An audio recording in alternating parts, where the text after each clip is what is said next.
Alright guys, we're back again for another video. Sorry kung medyo bumubulong ako ngayon, pero yun. Gagawa tayo ng isang request video na actually matagal na to, pero ngayon lang ako sinipag magawa ng video kasi medyo tinatamad din ako mag-record. Yun. Ang gagawin natin is ito. Yan, Discord Juice Presence. Yan. So, yan. Hindi patagalin.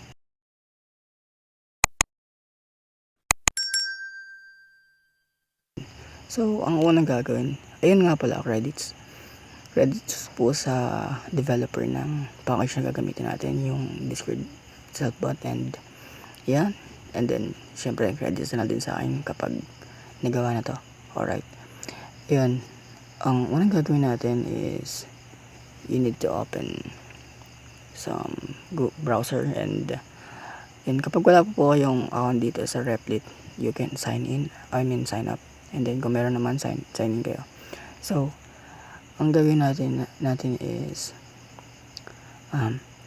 since Rich Presence nga siya, and made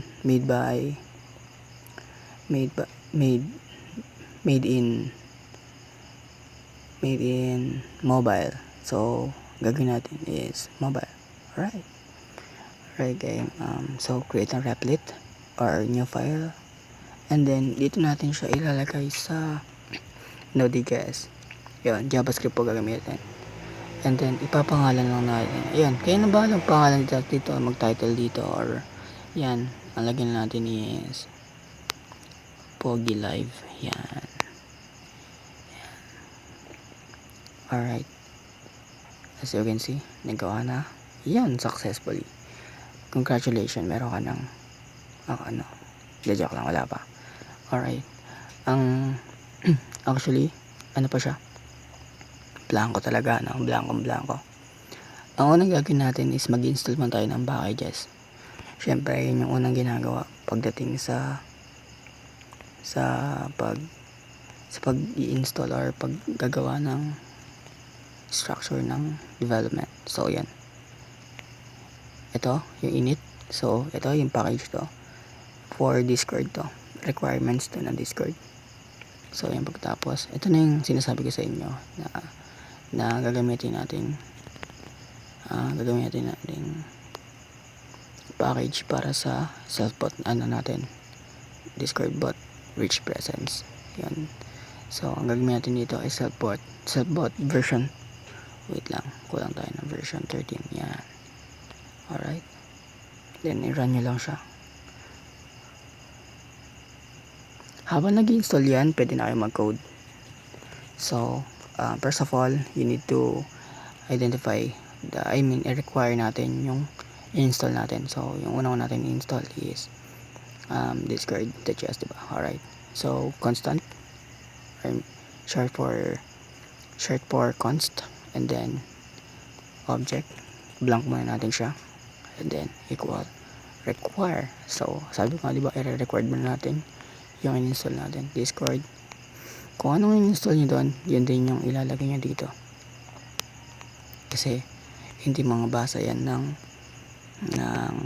code or script natin kapag mali yung nilagay dyan. So ang lalagay natin dito, unang-una is client, and then next naman, so ang gagawin natin, diba, Rich Presence. So Rich Presence ang ilalagay natin dito, and then constant again, client means bot or account, new client.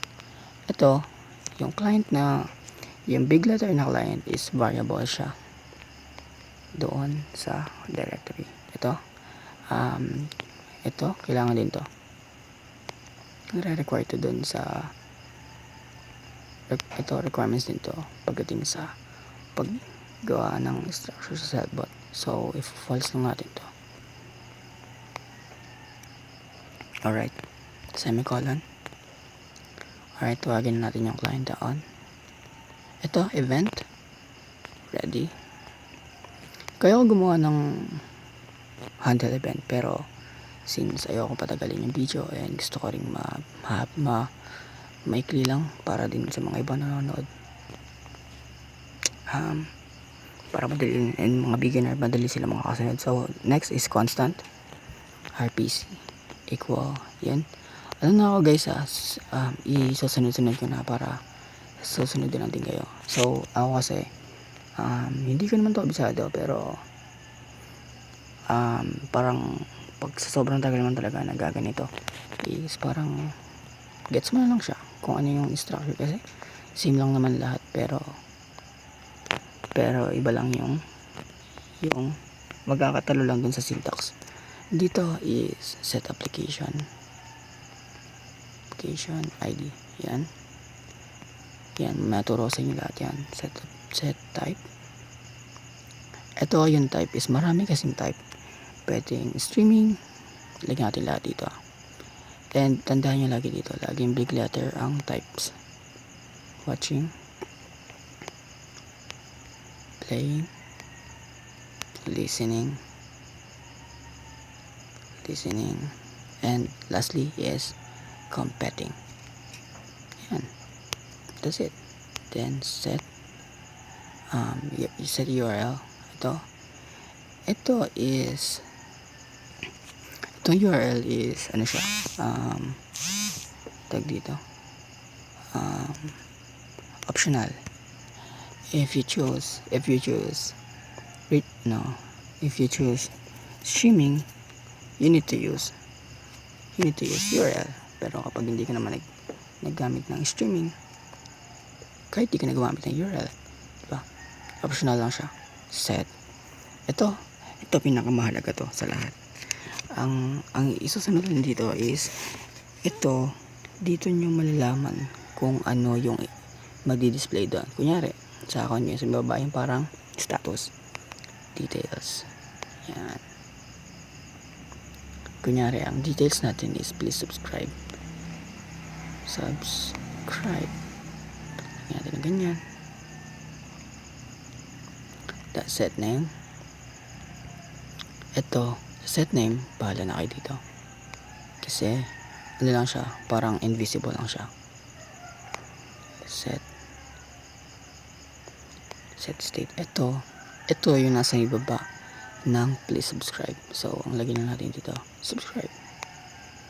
Lagyan na natin, diba? Kung ano yung nilagyan sa name, nilagyan nyo dito. So, yan, alright. Next on, we're moving in. Set start. Ito tingnan nyo to timestamp. Ito sarili ko tong gawa.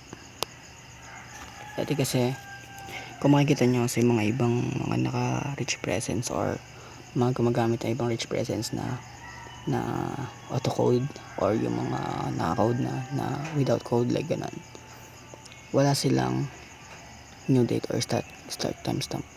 Kasi nga ni-research siya. Ako ni-research ko sa kung paano gawin yun. So yun. Next on, set. Ito, mag-assets tayo. Assets. Large and small image. Yan. Una, syempre large. So, ang pag-asset is lalagyan niya siya ng MP. Colon. Ganyan mag-asset. Kasi, di ko alam kung bakit kailangan yun. Yan. Ito, mapapakita ko sa inyo isang example ng small and large na image. Yan. Balik tayo.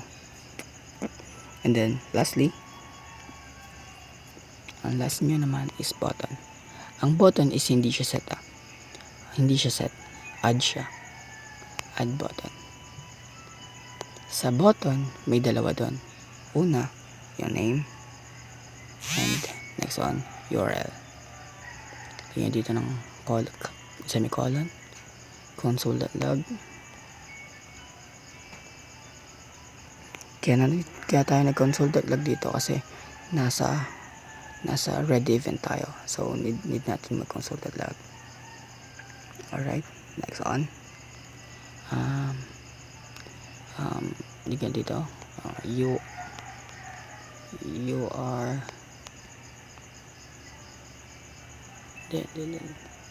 you're successfully logged in as and then your name, client user username, and then dot. Alright, dito pagkatapos nyan, hindi pa yan tapos. Balik tayo dito ha. Lagyan nyo to, client.user set activity.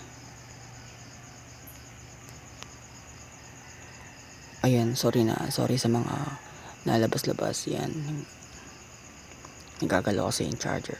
Yan, alright. And then set rpc dot to json. Ayan, alright. Lagyan nyo dito ng comma. Pag minita ko yung ganito, pag minita ng ganito, pag minita ko yung ganyan, iburahin nyo lang siya, balik nyo, tapos yan ang colon. Alright, last step is ilalagay na natin yung bot. So gagamit tayo ng env para ma-hide yung token nyo, kasi yun yung pinakamahalaga sa lahat, I swear. Yan, token. Yung token kasi is isa siyang shortcut key ng account nyo. Alright, that's it. Ayun lang siya. Ayun lang naman. Ayun lang. Hindi siya nagko-compatible. Yan. Ayan, okay na.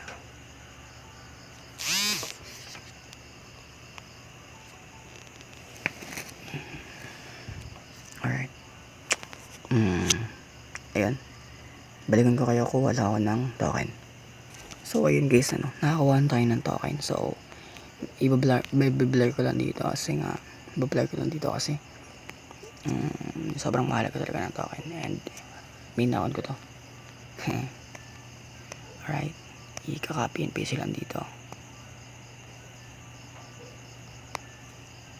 Alright, after you adding token, as you can see, nakapag-add na siya, and then wala pa naman laman yun nandito, diba? Ang gagawin nyo dito is, yung small is, since nakita nyo naman na yung small, out muna natin to, and then nakakita nyo naman kayo ng large, out naman natin to. Pero ayan, hindi, pakita ko lang din kung paano lalagyan ng ganyan, kasi attachment lang pala yan. Alright, punta kayo ng account nyo, kasi need doon ng ID or client ID ng account nyo. So let's get here.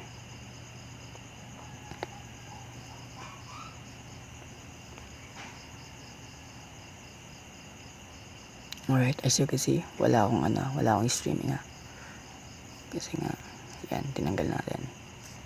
So kinapin natin yung ID, and then paste lang natin dito sa application ID. At ang ipapakita ko sa inyo is streaming, since meron tayong option doon na URL. So sa URL, i-visible natin siya, huwag natin siya i-comment. https://www.lw Twitch. Ito, valid lang siya dito is sa Twitch and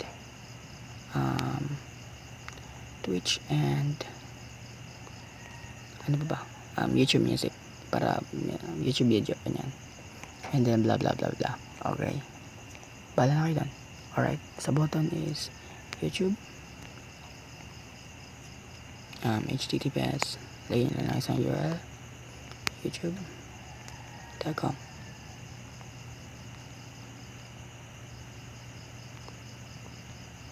Alright. So, lagyan natin yung large image. So, kuha tayo dito sa piece ng aking server. So, hindi sa random na tayo para hindi yan tayo. Our arts. Yan. Ito IK. Yan ang ginawa niya dito. Alright. Pwede na to. Gawin lang natin is share. Kunin lang natin yung URL. Piliin nyo yung Discord.